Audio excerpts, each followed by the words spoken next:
Bismillah, alhamdulillah, salatu wassalamu ala rasulillah Sayyidina Muhammad bin Abdullah wa ala alihi wa sahbihi wa man wala wa la hawla wa la quwwata illa billah.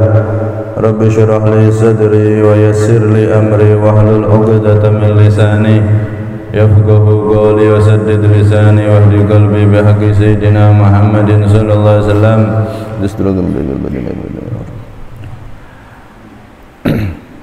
Qala al-musannif radhiyallahu anhu wa nafa'ana bihi fid darin amin. Al-haditsul awal. Adapun ini adalah hadis yang pertama. An Amiril Mu'minin Abi Hafsin Umar bin Al-Khattab radhiyallahu taala anhu. An Amiril Mu'minin, dari pemimpinnya kaum mukminin, orang-orang yang beriman. Hadis pertama ini diriwayatkan dari Amiril Mu'minin, pimpinan kaum mukminin, Abi Hafsin, yakni Abi Hafs Umar, yakni Umar ibn al-Khattab, putra al-Khattab radhiyallahu anhu. Hadirin yang dirahmati oleh Allah, hadis yang pertama ini diriwayatkan dari Amiril Mu'minin Abi Hafsin Umar ibn al-Khattab radhiyallahu anhu, salah satu sahabat terbaik Nabi sallallahu alaihi wasallam, sehingga para ulama ahlus sunnah wal jamaah itu menempatkan beliau menjadi orang yang paling utama kedua setelah Sayyidina Abi Bakar radhiyallahu anhu, Abu Bakar As-Siddiq.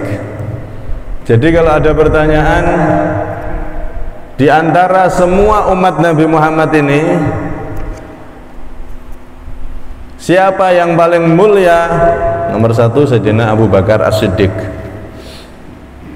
Kemudian siapa urutan ranking kedua paling mulia? Tak lain ada beliau Sayyidina Umar ibn al-Khattab radhiyallahu anhu.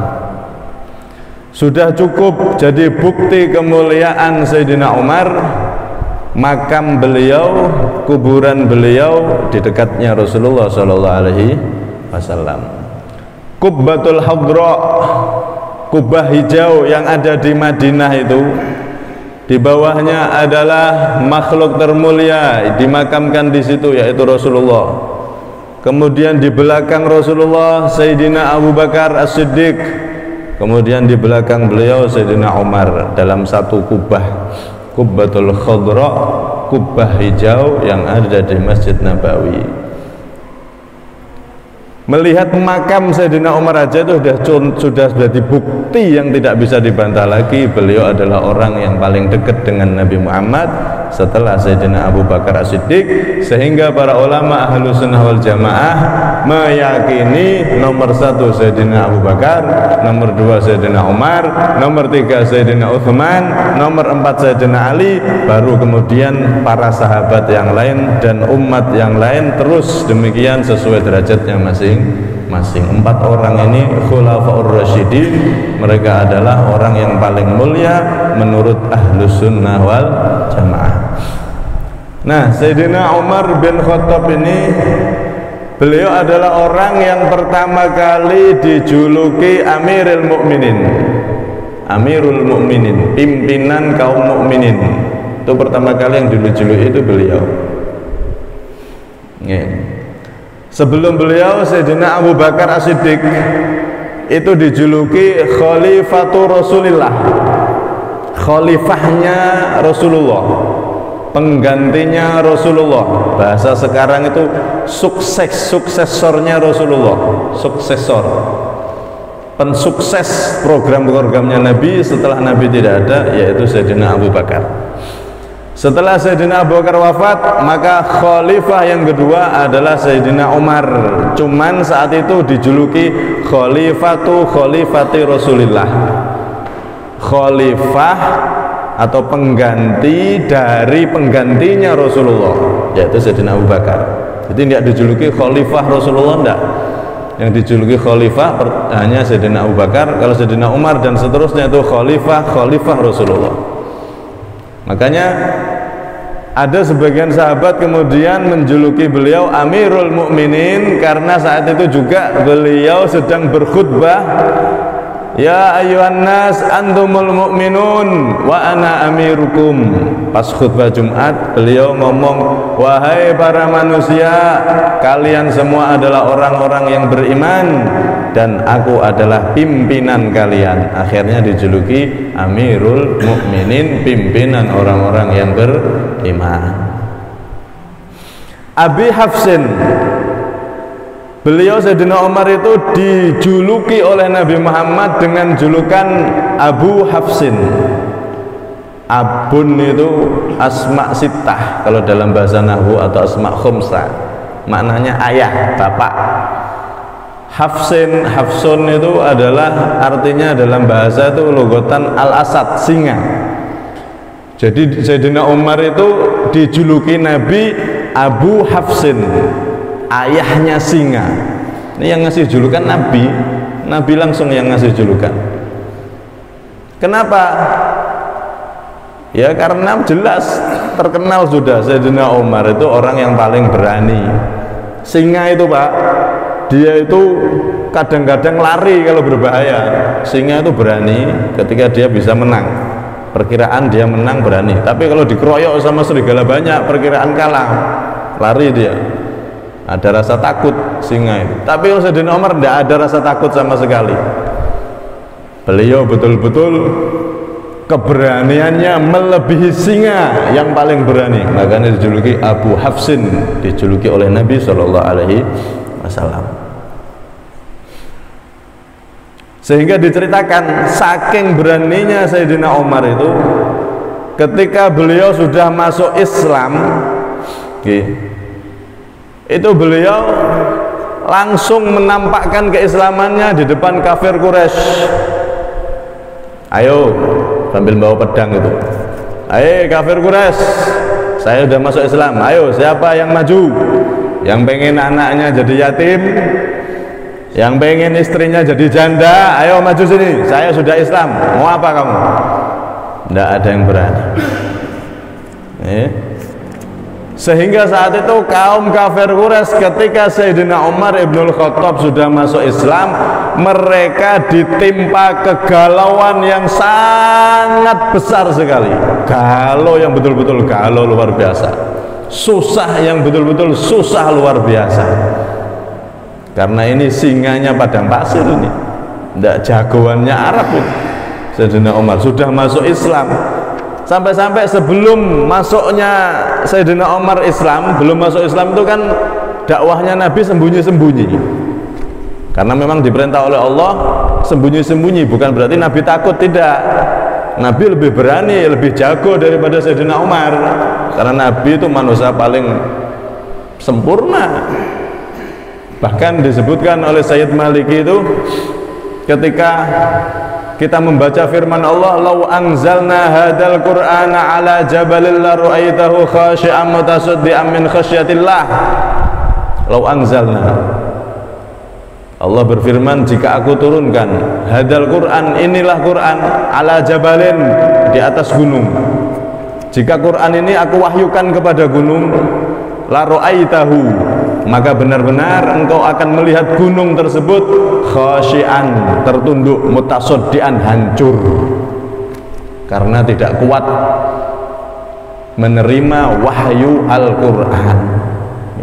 Tapi lihat bagaimana Al-Quran ini firman Allah, firman yang begitu berat. Inna anzalna alaika qaulan tsaqila, aku turunkan kepadamu wahai Nabi Muhammad qaulan tsaqila, ucapan yang berat, firman yang berat, yaitu Al-Quran. Karena Quran ini umpama diwahyukan ke gunung, gunung itu tidak mampu menerima, saking beratnya firman Allah. Bahkan dikatakan oleh para ulama, andaikan Al-Quran itu tidak dibaca dulu oleh Nabi, maka tidak ada satupun manusia yang mampu membaca Al-Quran, saking beratnya Al-Quran itu. Nah, Al-Quran ini begitu berat, kalau diturunkan di gunung hancur, tapi diturunkan kepada Nabi Muhammad mampu menerimanya. Ini menunjukkan, kata Sayyid Al-Maliki, Nabi Muhammad itu makhluk yang paling kokoh, paling kuat, lebih kuat daripada kuatnya gunung. Wassalamualaikum Muhammad. Rasulullah lebih berani, lebih kuat, lebih jago daripada Sayyidina Umar. Cuman memang saat itu Nabi disuruh oleh Allah untuk dakwah sembunyi-sembunyi. Nah, akhirnya ketika Sayyidina Umar ini masuk Islam, baru disitulah bertepatan Allah memerintahkan untuk dakwah secara terang-terangan.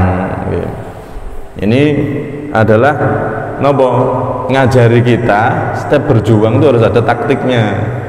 Jangan berjuang, oh ayo Pak, ayo, jangan, diatur dulu. Oh, ini kita fase pertama harus begini, langkah kedua begini, harus ada harus struktur, aturannya itu harus ada, pengaturannya itu harus ada. Sebab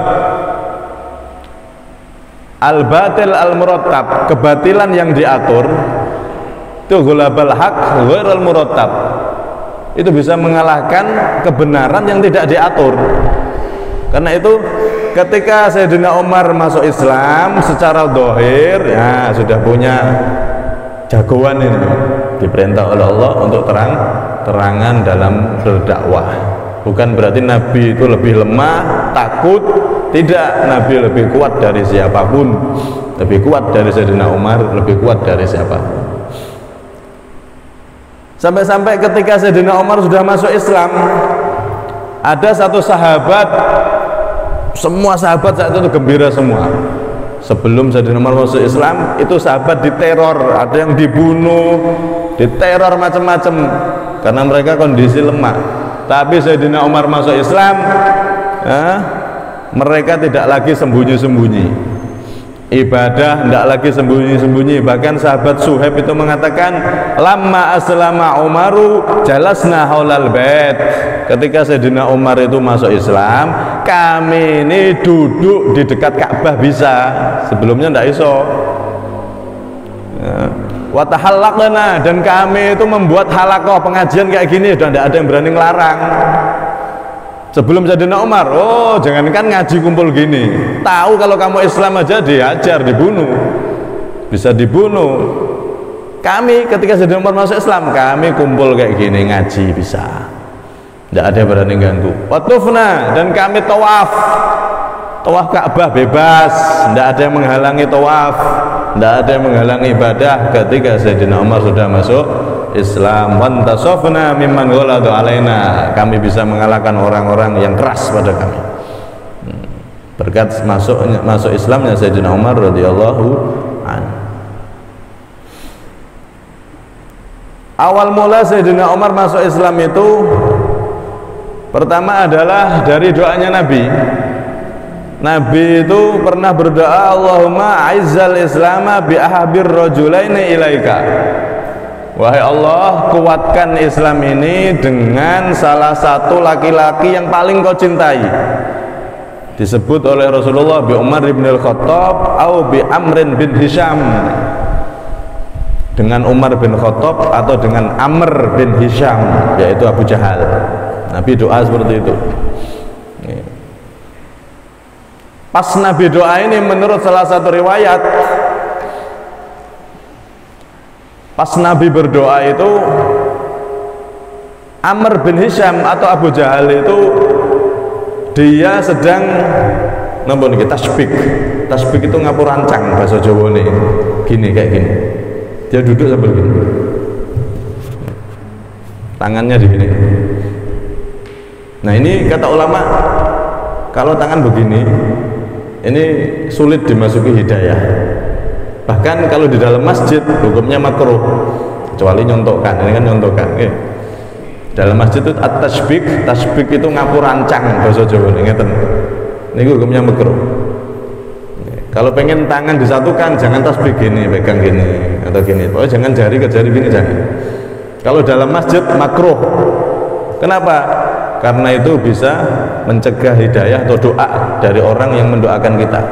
Saat itu Abu Jahal pas dia itu tasbih, tangannya diginikan. Makanya yang dipilih oleh Allah Sayyidina Umar bin Khattab. Ini pertama. Yang kedua, Sayyidina Umar masuk Islam itu secara zahir adalah karena beliau mendengar bahwasanya adiknya dan suaminya itu sudah masuk Islam. Sayyidina Umar ini dengar kabar adik kandungnya sama suaminya, berarti pare ya, masuk Islam. Sayyidina Umar mangkel, ngamuk, dilabrak ke rumahnya. Pas di rumah itu adiknya baca Al-Quran, mendengar ayat Quran itu langsung dapat hidayah. Pas didoakan Nabi juga dia dapat hidayah, akhirnya dia masuk Islam. Nah, dan beliau dijuluki oleh Rasulullah Al-Faruq, Umar Al-Faruq. Umar Al-Faruq. Faruq itu artinya orang yang membedakan antara yang hak dan batil. Kenapa? Karena sebelum Sayyidina Umar itu masuk Islam, yang hak, yang benar, yang batil, yang salah, Islam ataupun yang kafir, yang non muslim saat itu kafir Quraisy, itu campur. Artinya Islam tidak kelihatan, tidak kelihatan mana yang Islam, tercampur aduk mana yang hak, mana yang batil, karena sembunyi-sembunyi para sahabat. Tapi ketika Sayyidina Umar masuk Islam, maka yang Islam siapa tahu semua sudah. Oh, ini masuk Islam, ini Islam, semua sudah menampakkan keislamannya. Yang belum Islam siapa tahu sudah, ada absennya, jelas dipisah, langsung tampak mana yang hak, mana yang batil, berkah daripada masuk Islamnya Sayyidina Umar radhiyallahu anhu. Nah, Sayyidina Umar ini sebagaimana yang kita ketahui, beliau itu seorang khalifah, pemimpin yang sangat-sangat adil sekali. Pemimpin yang luar biasa, yang sangat adil sekali. Beliau membawa sendiri, membawakan air, kebutuhan makanan pokok. Beliau teliti rakyatnya, yang nggak mampu kalau tahu langsung cepet-cepet ngambil, dibawakan sendiri, dipikul sendiri, tidak nunggu pengawal, tidak nunggu. Nah, ini Sayyidina Umar bin Khattab, Masya Allah ya.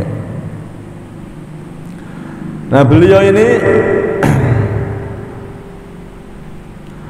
orang yang terkenal begitu tegas, namun dengan keluarganya sangat lembut sekali sama keluarganya. Pernah suatu ketika Sayyidina Umar itu beliau bermain dengan anak-anaknya, beliau berbaring, anaknya ditaruh di atas gitu, sambil mainan, ketawa bercanda sama anaknya.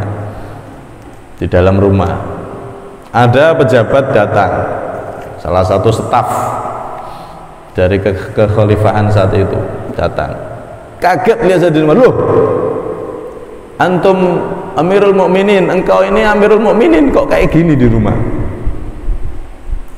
Di rumah lembutnya kayak gitu, main kayak gitu, kok nggak ada wibawanya sama anaknya sendiri, anaknya naik di atasnya, seakan-akan gitu. Akhirnya ditanya sama Sayyidina Umar, lah kamu gimana? Kalau kaifa anta ma ahlik, kamu kalau kamu sama keluargamu gimana? Oh, dijawab sama pejabat yang datang mau laporan itu, idza dakhaltu alaihim sakatan natik. Oh, kalau saya wibawa Sayyidina Umar, saya datang ke rumah, ketika mereka anak saya bermain, saya datang langsung diam semua. Semua orang dalam rumah saya takut, hormat semua sama saya. Ibaratnya tidak seperti sampean, aku ditumpai anak itu kok tidak ada wibawanya di rumah. Di luar terkenal wibawa, tapi dalam rumah kok kayak gini. Maka apa kata Sayyidina Umar? I'tazil anna fa innaka la tarfuq bi ahlik wa waladik, fa kaifa tarfuqu bi ummati Muhammadin sallallahu alaihi wasallam. Akhirnya udah, kamu pergi, tak pecat.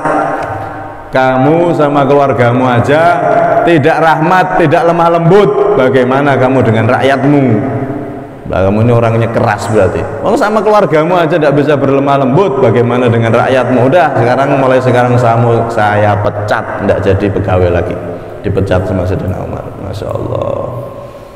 Nah, karena itu Seorang suami itu kalau di rumah itu berusaha kita nyontoh Nabi, khairukum li ahlih wa ana khairukum li ahli. Sebaik-baik kalian, kata Nabi, itu adalah orang yang kalau di rumah itu baik sama keluarganya, lemah lembut sama keluarganya, perhatian sama keluarganya. Wa ana khairukum li ahli, dan aku ini adalah orang yang terbaik dengan keluargaku. Jadi orang yang terbaik itu orang yang bagus, mulia di sisi Allah, di sisi Rasulullah itu kalau salah satunya adalah kalau sama keluarga itu sangat baik, sangat lemah lembut. Nabi lihat bagaimana beliau, wa yakhsifuna ala wa yuraqqi'u thawbah. Nabi itu kalau di rumah tidak segan-segan jahit bajunya sendiri. Kalau pas istrinya sibuk belum sempat jahitkan, dijahit sendiri sama Nabi. Sandal beliau kalau rusak dijahit sendiri, dibetulin sendiri sama Nabi. Tidak nunggu dilayani, Pak. Ini akhlak yang dicontohkan oleh Nabi Muhammad, diwarisi oleh Sayyidina Umar. Beliau kalau di luar wibawa luar biasa, tapi di dalam rumah beliau sangat sayang kepada anaknya, keluarganya dan istrinya. Allahumma shalli ala Muhammad. Karena itu Sayyidina Umar ini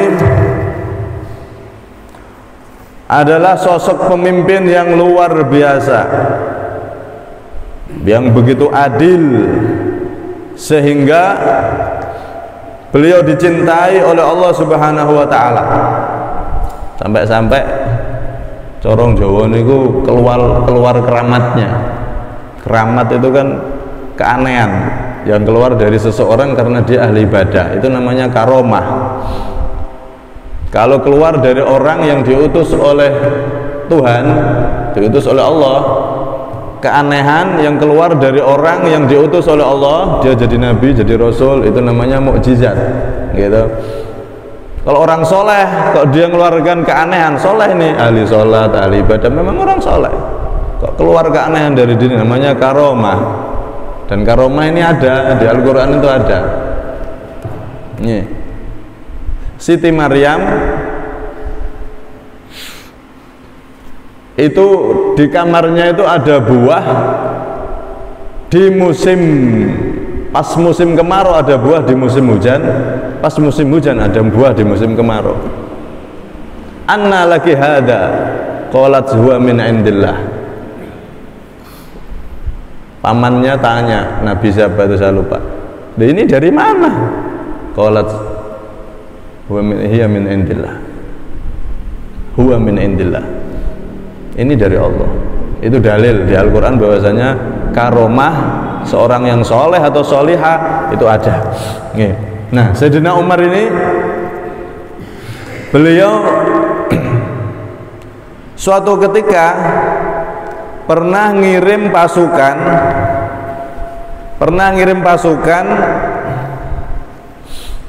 keluar daerah.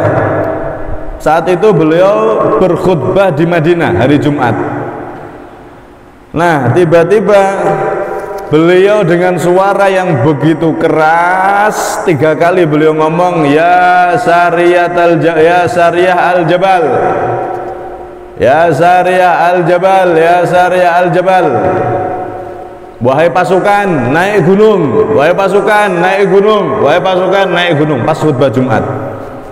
Saat itu orang-orang pas di Masjid Nabawi bertanya-tanya, ini khutbah kok pasukannya apa ini? Nah, ketika pasukan yang dikirim dari Umar itu sudah datang balik ke Madinah, kemudian ditanya, kamu pas hari Jumat, pasukanmu itu hari Jumat, pas Jumat duhur itu terjadi keanehan enggak? Iya, kami saat itu terdesak, pas perang terdesak sama musuh, kami bingung, kami tidak tahu tempat mana untuk menyelamatkan diri, mundur sebentar, kemudian untuk nyerang lagi biar selamat. Saat itu kami bingung, tapi kami mendengar suaranya Sayyidina Umar, ya Sariyah al-Jabal, wahai tentara naik gunung. Akhirnya kami naik gunung, kami diberitahu, dinasihati Sayyidina Umar, kami dengar dengan telinga kami suaranya Sayyidina Umar radhiyallahu anhu. Masya Allah. Yeah. Ini disebutkan di kitab Tarikhut Tabari. Imam At-Tabari meriwayatkan cerita tersebut. Masya Allah, Sayyidina Umar bin Khattab. Pernah juga terjadi di Mesir, ini cerita masyhur ini, sering diceritakan. Di Mesir itu dulu Sungai Nil, kan ada sungai terpanjang di sana, sungai terbesar Sungai Nil. Nah, betul percaya coba ke Mesir mereka. Enten Sungai Nil zaman dulu ketika Sayyidina Amr bin As ini gubernur Mesir. Mesir saat itu sudah dikuasai Sayyidina Umar. Tapi penduduknya nggak dipaksa masuk Islam, masih dibiarkan. Mau yang agama lain, mau agamanya apa terserah. Tapi yang mimpin sudah dikuasai Islam. Itu indahnya Islam, Pak. Kalau menguasai suatu daerah, semuanya aman, semuanya diberi kebebasan untuk memeluk agamanya masing-masing. Tidak ada paksaan, tuh tidak ada. Tapi kalau selain Islam, jangan tanya. Yang di Myanmar dulu itu Buddha yang berkuasa, Islam dibantai. Ya memang kayak gitu. Tapi kalau Islam tidak ada satupun di dunia ini, di mana di situ ada mayoritas umat Islam, kemudian selain Islam mereka jajah, mereka paksa, mereka bunuh, mereka bantai, tidak ada sejarahnya. Penjajah itu tidak ada yang agamanya Islam. Tidak ada satupun penjajah di dunia ini yang beragama Islam, tidak ada. Karena memang Islam ini agama dari Sang Pencipta. Islam itu agama yang damai, tapi juga bukan pengecut. Kalau Islam diobok-obok, oh umat Islam siap jihad. Saat itu di Mesir Sungai Nil itu adat di sana, airnya tidak bisa pasang, tidak bisa mengalir ke sawah-sawah, ke ladang kalau belum diadakan persembahan ritual melempar perawan. Nah, jadi ini kan ritual di sana. Sebelum Islam itu sudah ada ritual di Mesir. Setiap musim 1 tahun sekali itu ritual melempar perawan yang paling cantik di situ. Baru nanti airnya pasang naik ke sawah dan ladang. Nah saat itu sudah dikuasai Islam. Situ gubernurnya Amr bin As. Amr bin As tahu adat seperti itu tidak sesuai syariat, dilarang, jangan. Ya, terus kamu berani tanggung jawab airnya ini gimana? Kami nggak dapat air nanti kalau tidak melakukan ritual seperti ini. Karena memang biasanya seperti itu. Udah, saya nanggung sebentar. Akhirnya Amr bin As ini gubernurnya kirim surat sama Sayyidina Umar, lapor begini. Sayyidina Umar balas surat, tapi suratnya itu tidak ditujukan kepada gubernur Mesir, Amr bin As, tidak. Tapi suratnya itu ditulis min Abdillah Umar Amiril Mu'minin ila Naili Misra.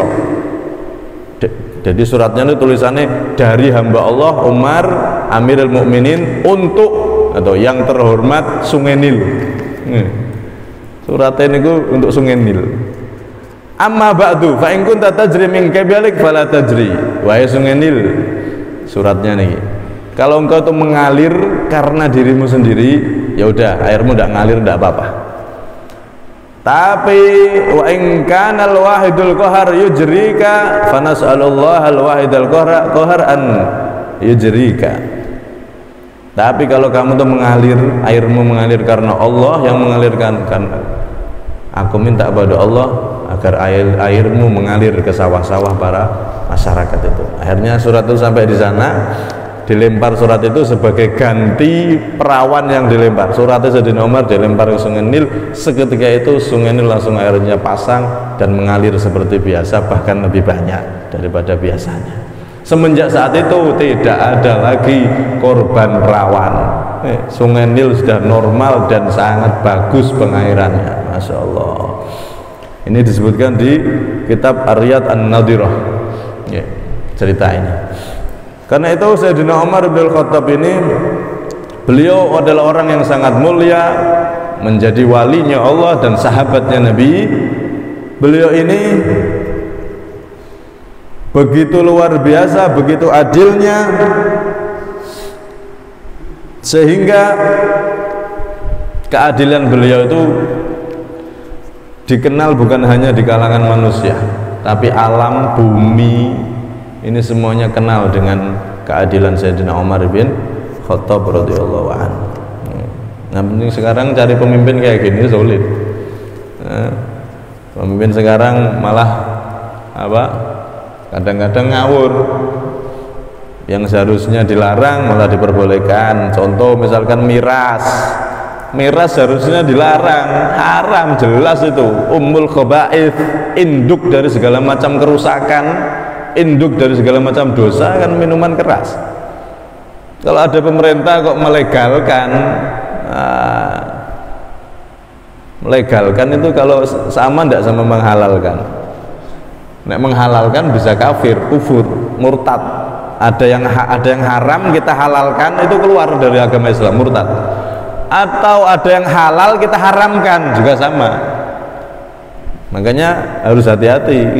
Miras itu jelas haram, kok dihalalkan? Kalau dihalalkan bisa kufur, murtad, itu keluar dari Islam. Atau sebaliknya yang halal kita haramkan, juga sama. Karena itu Imam Ghazali itu sampai-sampai ngomong ngenten, nasihati. Oke, menisa nih. Fal'ami in yazni wa yasrik kana khairan lahu min ayyatakallama fil ilm. Orang awam, orang biasa, dia berzina, dia mencuri, itu jauh lebih baik daripada dia ngomong halal haram padahal dia tidak punya ilmu. Itu bahaya. Kalau yang halal kita haramkan, kita tidak tahu padahal sudah murtad, keluar dari Islam. Atau sebaliknya yang haram dihalalkan, sama, murtad. Karena itu Ghazali sampai gitu. Kalau orang zina, orang curi, pasti dia tahu kalau ini dosa, tahu kalau dia salah, pasti. Sak jelek-jeleknya orang yang beriman itu pasti di hatinya tahu kalau zina itu haram, zina itu dosa, mencuri itu dosa, pasti tahu. Tapi kalau orang ngomong, oh ini halal, oh ini haram, dia ngomong tentang halal haram padahal dia tidak punya ilmu, dia bukan ulama tapi mengeluarkan fatwa halal haram, atau dia berani menghalalkan yang haram, ini bahaya. Bisa murtad, keluar dari agama. Nah, Sayyidina Umar enggak, yang halal-halal, yang haram-haram, beliau mengatakan yang benar itu benar, yang salah itu salah. Bahkan beliau siap mengeluarkan hartanya untuk memenuhi kebutuhan daripada rakyatnya. Nah, terakhir beliau itu meriwayatkan dari Nabi sekitar 539 hadis. Umur beliau 63 tahun, beliau mati syahid, dibunuh oleh Abu Lu'lu'ah An-Nasrani, seorang Nasrani. Pas beliau sholat subuh, ngimami, dibunuh, ditusuk dari belakang, dan beliau dimakamkan di dekat Nabi di Kubah hijau itu. Radhiyallahu anhu arda. Semoga kita mendapatkan keberkahan dari beliau dan kita semakin kenal orang-orang soleh, sahabat Rasulullah, sehingga kita bisa meneladani beliau-beliau tersebut. Amin Allahumma amin. Insyaallah minggu depan kalau tidak ada halangan, semoga diberi panjang umur, sehat walafiat semua, kita akan masuk dalam pembahasan hadis tentang pentingnya niat, dan salah satu buah daripada niat itu adalah Nabi Isa. Nabi Isa itu gara-gara niat. Nanti akan kita bahas di pertemuan selanjutnya.